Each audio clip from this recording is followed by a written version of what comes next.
साथियों, पूर्णेश भूतवाला का नाम बदलकर पूर्णेश मोदी किया गया। ये वही पूर्णेश है जिन्होंने 1 साल पहले यानी कि 2022 में अपनी ही याचिका पर सबूतों के अभाव में रोक लगवा दिया था। फरवरी 2023 को पूर्णेश फिर से गुजरात हाई कोर्ट पहुंचे और कहा, ट्रायल कोर्ट के पास पर्याप्त सबूत है, इस पर से स्टे हटा लिया जाए। साथियों, क्रोनोलॉजी समझिए, पूर्णेश को अचानक ये सब क्यों याद आया। पूर्णेश सूरत पश्चिम के सीट से भाजपा विधायक भी है। अब मामले की टाइमिंग को समझिए। जब कांग्रेस ने सरकार को जेपीसी मोदी अदानी विवाद में घेरने की कोशिश की, तभी पूर्णेश भी अवतरित हुए। अब आपको पूरा मामला समझाते हैं। राहुल गांधी ने 13 अप्रैल 2019 में कर्नाटक के कोराल में एक चुनावी सभा को संबोधित कर रहे थे। उसी दरमियान उन्होंने भगोड़े, मेहुल चौकसी, नीरव मोदी, ललित मोदी और अन्य मोदी का नाम के साथ उन्होंने सवाल दागा कि इन सब चोरों के नाम मोदी और मोदी कैसे है।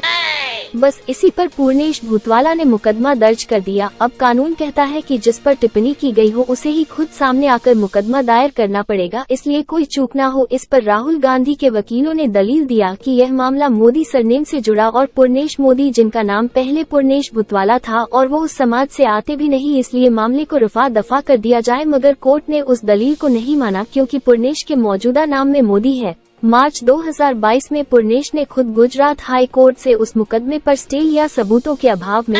उसके 1 साल बाद पूर्णेश फिर पहुंचे हाई कोर्ट और वहां उन्होंने ट्रायल कोर्ट के पास पर्याप्त सबूत होने की बात कहकर स्टे हटवा लिया। 16 फरवरी 2023 को स्टे हटा। अब समझिएगा खेल, जो मामला 2019, 20 और 21 में और 22 में हल नहीं कर पाया कोर्ट, उसकी सुनवाई 16 फरवरी 2023 को शुरू हुई और मार्च खत्म होने से पहले करीब 1.5 महीने में सुनवाई पूरी करके सजा भी सुना दी है ना। कितनी अच्छी बात।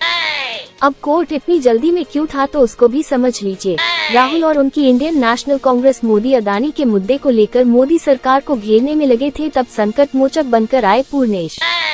अदानी मामले पर विपक्ष के जेपीसी की मांग जब तेज हुई, तब भारतीय जनता पार्टी ने राष्ट्रवाद का कार्ड खेला और राहुल को पहले देशद्रोही और न जाने क्या क्या कहा गया। जब राहुल लौटे तब क्या हुआ। राहुल इन आरोपों का जवाब देने संसद पहुंचे, मगर इस बार तो सबका माइक बंद कर दिया गया। जोरदार हंगामे के बीच प्रधानमंत्री मोदी का भाषण चलता है मगर संसद नहीं है ना। कितनी अच्छी बात। ग्रीन किसी भी तरह राहुल को स्पष्टीकरण देने से रोक दिया गया, क्योंकि बीजेपी को भी शायद मालूम था कि कोर्ट के फैसले के बाद ना रहेगी सांसदी, ना होगा बात।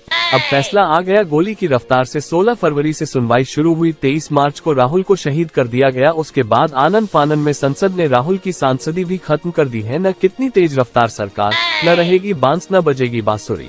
लेकिन इन सब के बावजूद अदानी मामले पर जेपीसी की मांग जारी है। और इन सब से हुआ क्या, तो जो विपक्षी पार्टियां आपस में लड़ रही थी वो भी अब कंधा से कंधा मिला रही है। अखिलेश यादव सपा उत्तर प्रदेश, ममता बनर्जी पश्चिम बंगाल, टीएमसी आम आदमी पार्टी के मुखिया अरविंद केजरीवाल और उनके सांसद संजय सिंह ने तो विजय चौक से कंधा भी मिला दिया। अब आगे क्या होगा मुझे नहीं पता। बहरहाल आपको हमारा ये विश्लेषण कैसा लगा कमेंट करके बताएं। जल्द लौटूंगा। पर्दे पर बने रहें अवेयर न्यूज 24 के साथ। धन्यवाद। डिस्क्लेमर, ये सिर्फ हमारा ओपिनियन है, मतलब राय, जो कि गलत भी हो सकता है, मगर उसके साथ जो तारीख और अन्य तथ्य प्रस्तुत किए गए हैं वो 100% खड़ा सोना है। बाकी आपको क्या लगता है, अपनी राय कमेंट बॉक्स में छोड़ने की कृपा करें। धन्यवाद।